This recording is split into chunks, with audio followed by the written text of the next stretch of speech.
Pushkin.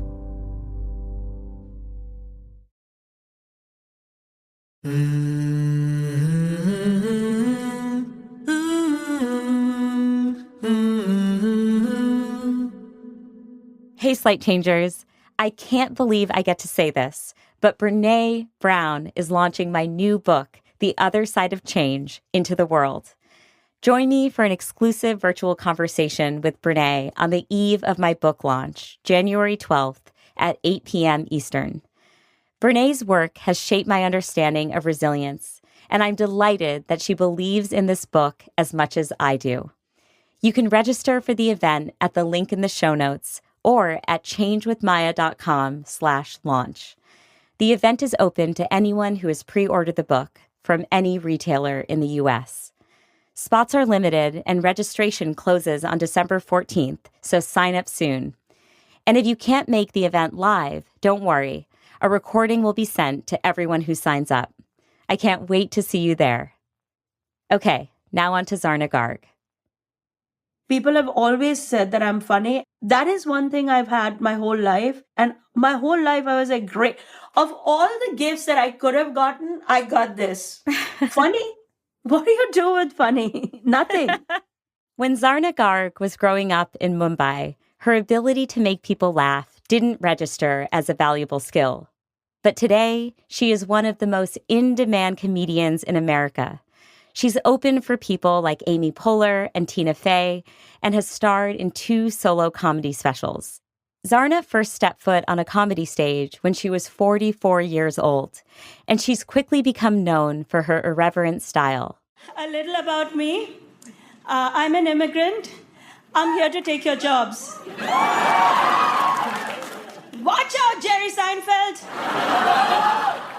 But she doesn't just take risks on stage. What's defined her success in life is a high tolerance for discomfort and a steadfast trust in her own instincts. Courage is a learned behavior. Nobody gave it to me. I have to give it to me. A lot of people say, I just don't have it in me, as if other people just got it and they didn't. It's not like that. You can learn courage the way you learn to walk. On today's show, why it's never too late to bet on yourself. I'm Maya Shankar, a scientist who studies human behavior, and this is A Slight Change of Plans, a show about who we are and who we become in the face of a big change.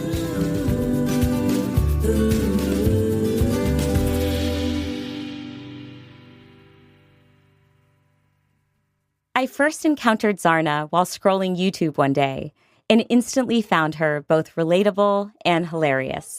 Everywhere. You know, my 11-year-old son came home from school the other day and he goes, Mom, my school has asked me to declare my pronouns. What should I say?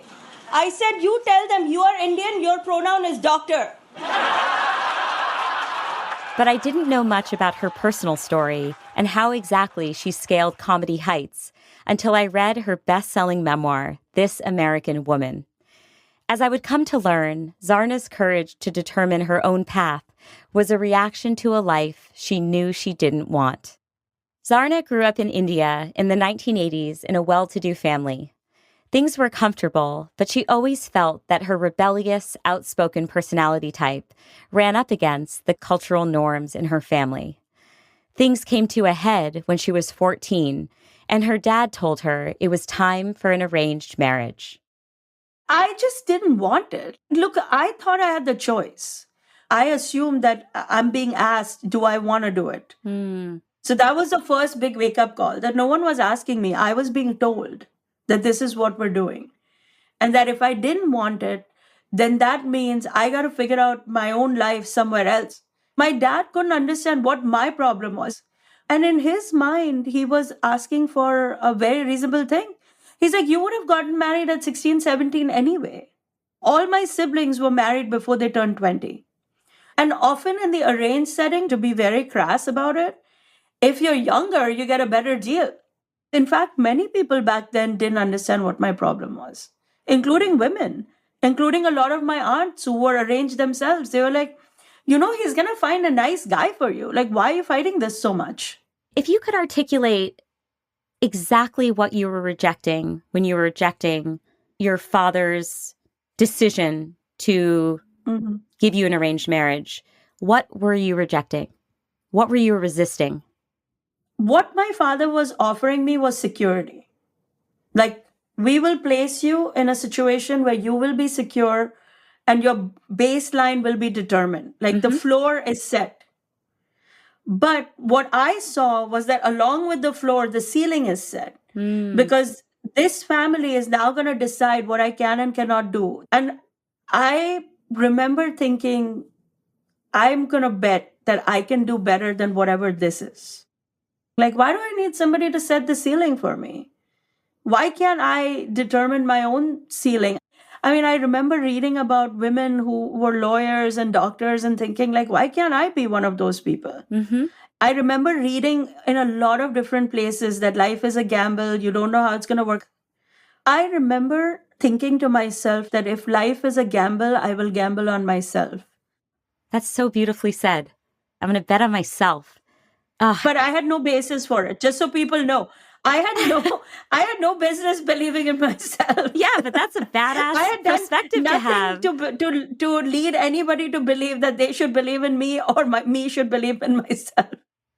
You said that you knew if you rejected your dad's, I was going to say advice, but it's not advice, his proclamation of how things Yeah. ought to happen, how things were going to happen, you would need to find your own way in your life. Tell me about what the conversation looked like in which you said, no, I don't want this, and what followed.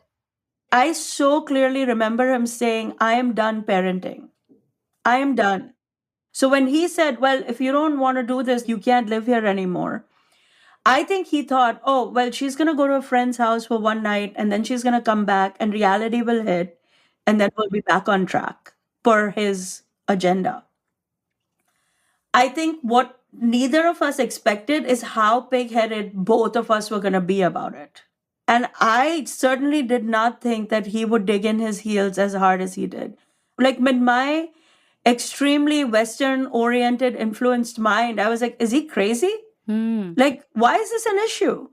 I'm home, I'm doing my schoolwork. Like, I wasn't like, even though I was a rebellious kid, I wasn't creating problems for anybody. Yeah. Like, people need to know, like, it's not because in America, when a teen is rebellious, you're like assuming all these, like, is she getting pregnant? Is she doing drugs? No, I was reading the newspaper at 6 Yeah. a.m.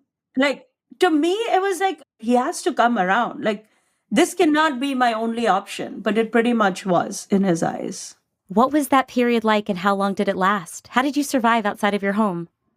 You know, when you're a teenager and you have a life full of friends, you're like, fine, I'll go stay with my friend. We've been trying to do sleepovers for the last year. And when I left with the mindset that this is going to blow over. And in the meantime, I will stay with my friends and figure it out. I think reality hit me when after 2 days, my best friend's mom said, I think you need to go home. And that's when I was like, oh no, like, where am I going to go? Like, what home? You know, because when I left, my dad was very clear that you're not coming back here unless you're ready to fall into line with the plan. And then it became a story of like, let me try this friend and let me try this auntie and who lives nearby and who is a commutable distance and how am I going to get there? Things that I had never worried about until then. Yeah.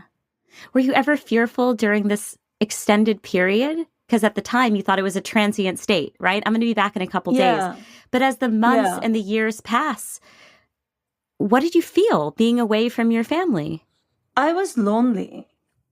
I was very consumed by like, what is happening? Like, how did my life go so off track in one day? I felt like no one is ever going to understand what I want in life. Like, nobody in India, certainly. Yeah. I was trying. My sister who lived in Ohio was trying to get me a visa. I was trying to get myself a visa to come to the US to study. Because if I made it to my sister's house, she was willing to take me in and I would be safe and secure for a while. But coming to America is not so easy as an Indian, as an Indian person, especially somebody with no parents lobbying for them, no paperwork, really.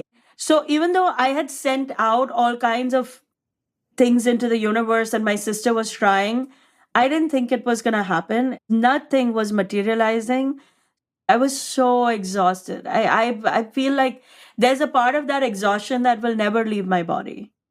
At that point, I had exhausted every relative, every friend, every human being I knew in Mumbai to take me in, to host me. I was like, there's no end game. Like, he's won. So when I went back, I was like, okay, maybe I should channelize my efforts into go with his plan, but how to make it the best plan for me. Okay. So optimize the suboptimal. Yeah. Like maybe the guy is not as bad as my brain is imagining him to be. Maybe the circumstances can be bettered than what they throw up at the initial negotiation of the arrangement. Because there was just nothing left. I had given up. I was like, this is it. Like, I can't fight this anymore. Absolutely. At some point, you just stop the resistance because it's too tiring. Yeah. You just don't have an end game. Like, there was nothing. There was no door opening. Yeah. So Zarna, I mean, your story could have just sort of ended there, but you secretly got a visa without anyone knowing. You packed a bag, you picked up the visa, you got on a plane, you ended up staying with your sister. And what's so interesting to me is that this counterfactual life, of which you knew so little, I'm going to literally pack my bags, move across the world with no plan whatsoever, still felt like the better bet than the one that your dad had paid for you. Yeah. So tell me more about how you thought about that trade-off and where you found that fearlessness. I'm telling you, it was not fearlessness. It was desperation. I was surrounded by women who did not understand me or my curiosity my whole life. They didn't understand why I wanted to read a newspaper every day. They didn't understand why I wanted to work. Like, why would anybody want to be a lawyer when you can be home and running a home? I realized that if I get married in that setting, that's who I'm going to become, because that's what that system creates. You could see it. You could see it in all the women around me. They were not unhappy women, just to be clear. They were affluent women. They had all the money in the world to shop and eat out and all the things that we would consider markers of a good life, right? But I was that kid that hated shopping. Like, I don't belong in that world, even here. I remember always being the one thinking, this feels like this whole thing is not serving the women. It's serving somebody. It is not serving them. Yeah. It was that feeling of keep me away from this that gave me courage to pursue that other thing, like whatever that other thing was. Yeah. So then over the next 3 decades, you build this really beautiful life in the US, right? You go to college, you marry your now husband, you work as an attorney, and you become a stay-at-home mom to your 3 kids. How in the world, Zarna, did stand-up comedy of all things become a realistic career option? Well, it was not. I'm still not sure it is.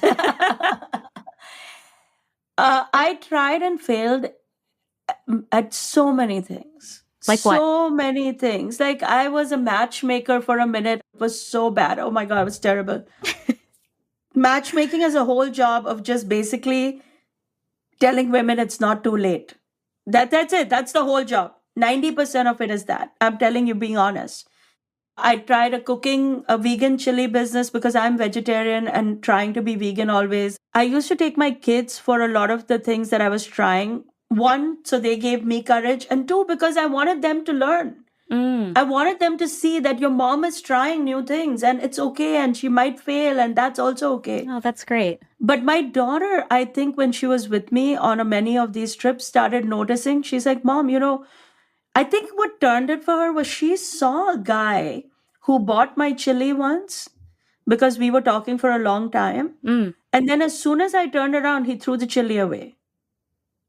And I think it was an aha moment in my daughter's mind that, like, he paid all that money because he wanted to hear what she was saying.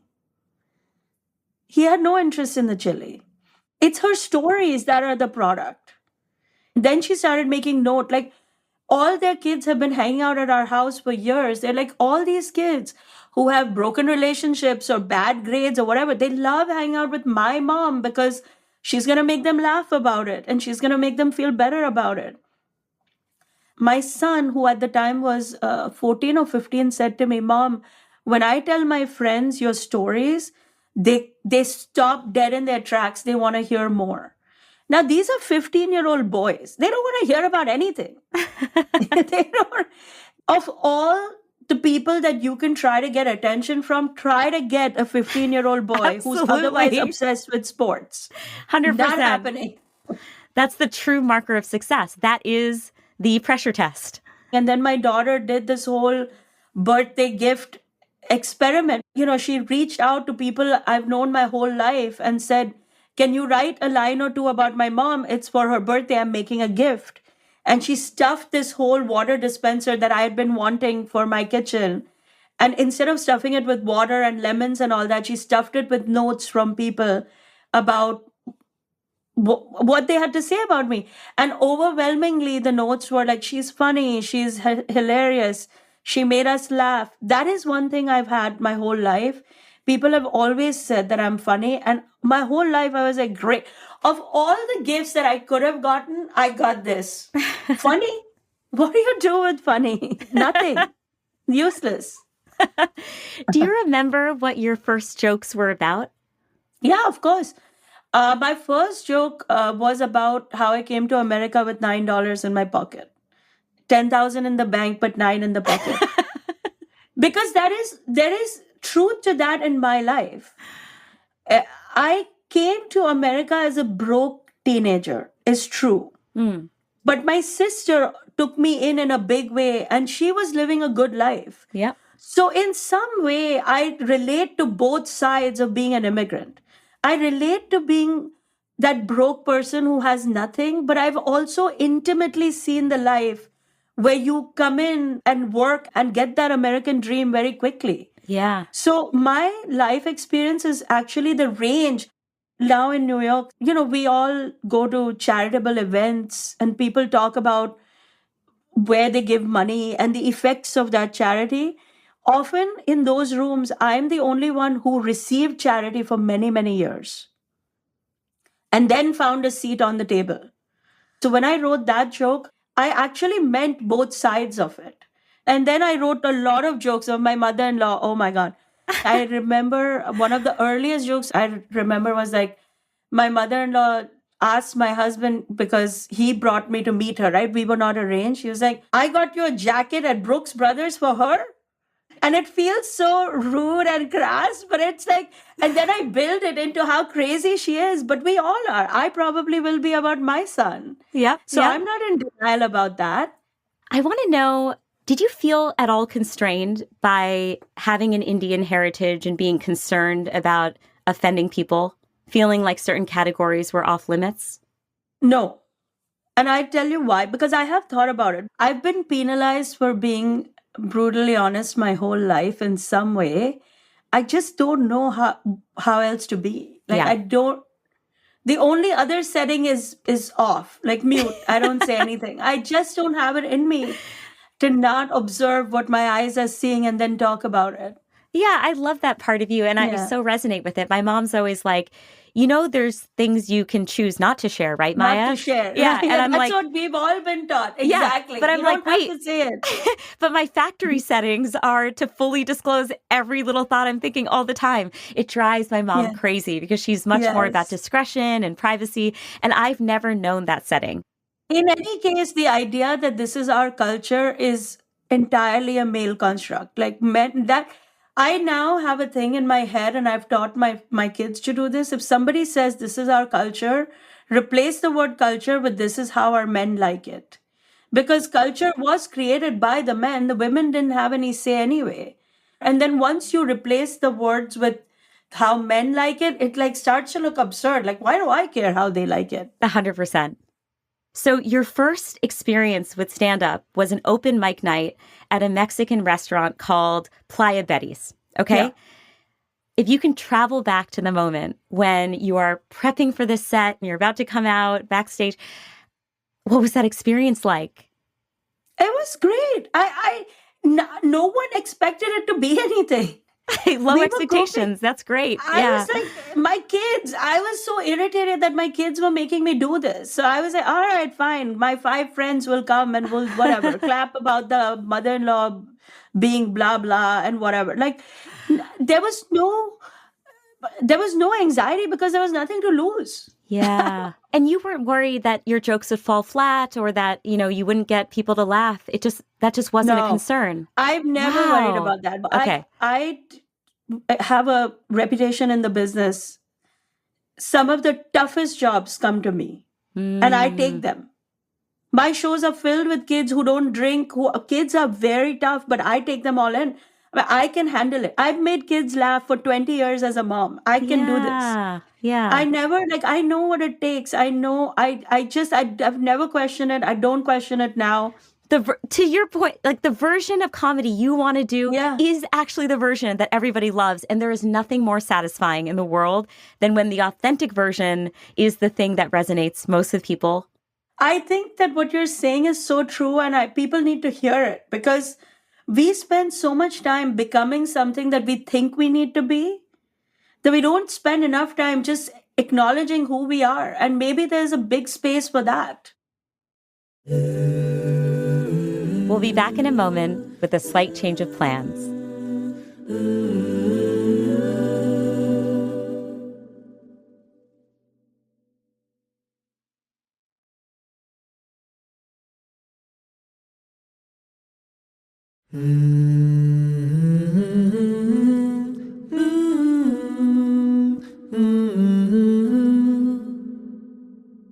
I want to know what you feel comedy offered you as a person that other things didn't.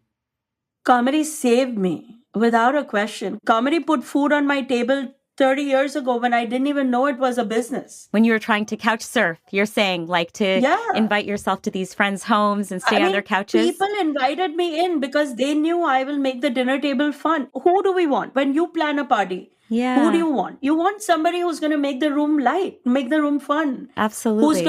Who's going to make your other guests feel welcome, who's going to make you feel relaxed. Comedy is a weapon, it's an art, it's a therapy, it's a medicine, it's everything. Comedy gave me things before I even knew it was giving it to me, honestly. These are all things I've realized upon reflection. I had no awareness of it even 5 years ago, that that's what my life was. A lot of comics say to me, they're like, where did you come from? It's like you fell out of the sky 6 years ago. And I'm like, it's true. I stepped foot on a comedy stage 6 years ago. Since then, I have 2 specials out into the world on major streaming platforms. I have a book, I have a movie. How is this happening so fast? It's happening so fast because I've had comedy in me my whole life. Yeah. We just didn't do it on a stage. Comedy was a way of life for you. And I've used it. Like when I write more material than any comic I know. Why? Because it comes so naturally to me. I can do crowd work for an hour and a half and not a single written joke and no problem. I love that you say that because I really resonate in my own space. People say, oh, cognitive science has fueled your love of humans. I say, no. I am a cognitive scientist because I've been inherently fascinated by other people's minds from the time I was a little kid, trying to crack open the nut, trying to understand what lights people up, what gets them to feel fearful. I've been asking these questions since I was little. That is what has led me to be a cognitive scientist formally. But little Maya was a budding cognitive scientist from the time she was 5 years old. Taking it in and analyzing it your whole life. Yes. In Hindi, there's a very popular Hindi movie, Silsila. There was a very popular and controversial love triangle back in the day. In that movie, the wife asks the husband, who has now discovered that the woman is in love with another man, she asks him, how did you know? And he says in Hindi, "Chahne wale kayamat ki nazar se dekhte hain," which means the person who loves something, they look with an intensity that you cannot match when there's no love there. Yeah. That's what you're describing. You're trying to decode this from such a raw, cerebral space since your childhood that it's not explainable to normal people. It's not explainable in a way that academics would be like, oh, you got an A+ in this class. It's not about all those things. Yeah, and I'm like that in comedy. We are definitely kindred spirits because Yeah. I didn't even know what a joke was when I started writing like 10 jokes a day. Yeah, I heard that you, or maybe read, you literally Googled, what is a joke? Yeah. Yeah. And I didn't know what a cognitive scientist was when I was growing up. I Yeah. was like, what is You this? I just don't know did what it. this is. Yeah. You just did it. It wasn't designed. I mean, I certainly not in my case. I mean, I fell into it. I resisted it for the longest time. Is there a moment that you can remember in the last several years where you really felt vulnerable or there was some pain associated with this whole trajectory? Every day.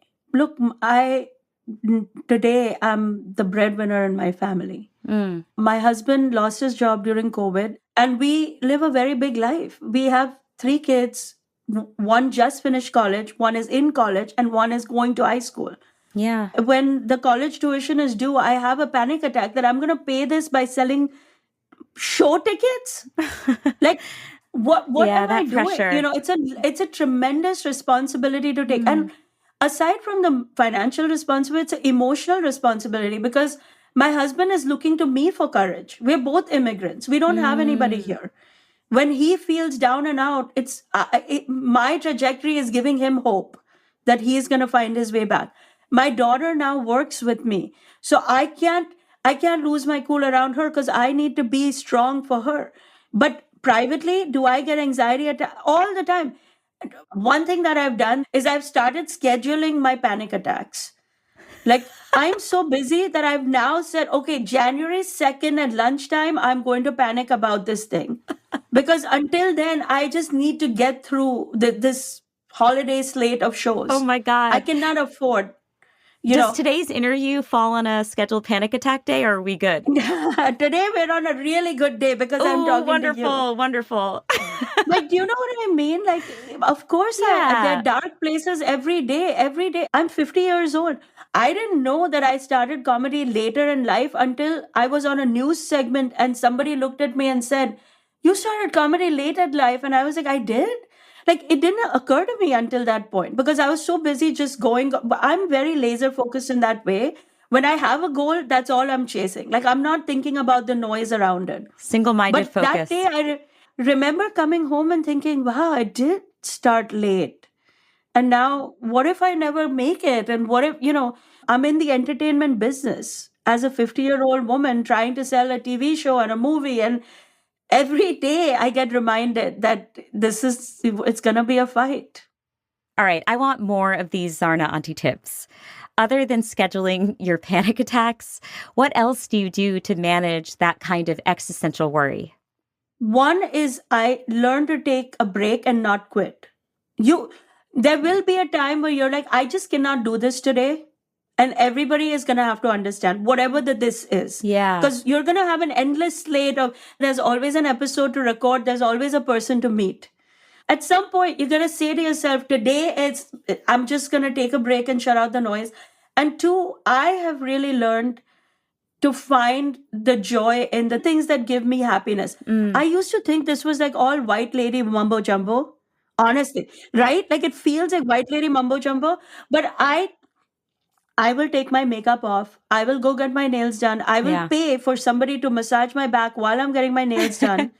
I will do whatever I need to do and I know they all look at me. I know they're judging me. Yeah. Especially our women judge each other the most. Look, my family is Tamil. There's no phrase in Tamil for self-care. They eradicated that phrase from the dictionary. Exactly. I have the same thing. Like, can I not have my time now without apologizing to anybody? Yeah. What has surprised you about the person that you've become after being a professional comedian for all these years? Are there new parts of your personality that have surfaced that you weren't aware were there, or new insecurities, vulnerabilities, really anything? I'll tell you, and it's going to sound very arrogant, but I'm going to say That's okay. Be honest. I'm a pretty freaking phenomenal businesswoman. Ugh, I love and that. I didn't see that coming. I've been obsessed with entrepreneurship my whole life. I've been reading entrepreneurship books my whole childhood. Was Fortune magazine, Forbes magazine, what color is your parachute? You name it. I've done the self-help, the business, this. how he started this company, how that company went bankrupt. I've read it all. Yeah. But until I became my own entrepreneurial owner boss, I didn't realize how good I would be at it. My instincts are so good. I can tell you, like, with one eye closed, which decision makes sense and which will not lead to money. I love that you share that reflection, because the whole thesis of my book, The Other Side of Change, is that going through the change process involves some element of revelation about these hidden superpowers that were just not on display before, that we didn't know we have. And you just perfectly articulated that you discovered a new superpower in yourself as a result of going through this change. I mean, I am very surprised by it. I'll be honest with you, because when the words sometimes in business meetings come out of my mouth, I'm surprised I'm saying these things. There are times when somebody will make a crazy ask and I'll be like, look, I would do it, but it's not right for my business. And I'm shocked. Like, I'm an auntie. How did I undo 40 years of saying yes to everything? But I did for my business, which is now my new baby. Yep. Yeah. So you've established over the course of your life that you are a risk taker, right? Yeah. You defied your domineering father. You disrupted an arranged marriage. You fled your home country. You literally became a stand-up comedian during a pandemic, which is most people's biggest fear. I think what I'm hearing from you is that you have a high tolerance for failure. You're comfortable with discomfort on a daily basis. Just hearing you talk about the daily anxieties that you go through. What advice would you have for people who want to start some new enterprise of some kind? They're not going to become Zarna, fine. But maybe they want to take up something new. Better than Zarna. Why? Maybe better, fine. The sky's the limit, people. You're right. What advice would you have for people who might not have the genetic gift of fearlessness that you have, who want to take that leap? Okay. Do not lean on your genetics, because they have not served many of us well. Like, all our medical doctors will tell you, the South Asian genetics, especially diabetes, etc. Yeah, we're like, so forget the genetics. I will give you the framework. I will give you a statistical reason why you should take chances and not worry about failure. The more chances you take, the more you increase your surface area and probability of succeeding. The failures will not matter in the end. Yeah. In the end, all the failures are like the tasting spoons of life. You know, when you're making a soup, you taste it 20 times. Absolutely. You just have to get it perfect by the end. And it will happen if you keep tasting enough. If you stand there with diligence and if you focus on what you're doing and don't worry so much, seek comfort in knowing that people are so self-obsessed today that nobody has time to judge you and me. There was a time when what will your aunt say and what will your neighbor... Today, everybody is obsessed with their own lives. Absolutely. Which is liberating for those of us who want to take chances. I opened and closed 15 businesses. None of my friends even realized. They were like, oh, you also tried this? And I was like, yeah, it didn't really work out. And that was it. That was the extent of the conversation. And anybody who doesn't understand your journey doesn't belong in your life anyway. You don't owe an explanation to people who only want to see you succeed. If they're not comfortable with comforting you when you're failing, they're not comfortable with watching you fail, they need to be out of your life anyway. You talked about betting on yourself. So for all of those who are listening, what advice do you have for people who are maybe lacking the courage or confidence to take that bet, because there's so much unknown and so much uncertainty on the other side, and they crave control, they crave the security of the known path? Right. I get that. And as a parent and a spouse and with a lot of household responsibility, I 100% get it. But I would say to them that courage is a learned behavior. A lot of people say, I just don't have it in me, as if other people just got it and they didn't. It's not like that. You can learn courage the way you learn to walk. Like, baby steps will get you somewhere. It may not take you all the way. It may take you beyond where you want to go. But stop saying to yourself, I'm too scared. Stop the negative self-talk and reframe it and be like, what is the smallest, lightest lift I can make in the direction that I want to go? I tell my friends this all the time. What is the lightest lift you can imagine that gets you half a foot into that direction? And let's start with that one day at a time. I say to myself every day when I wake up, nothing and nobody will stop me. It's how I give myself courage. Nobody gave it to me. I have to give it to me. But because I say it to myself enough, I start believing it by the end of the day. So my advice to everybody is to stop thinking, do I have it? Do I not have it? We all have it. Are you going to tap into it is the question.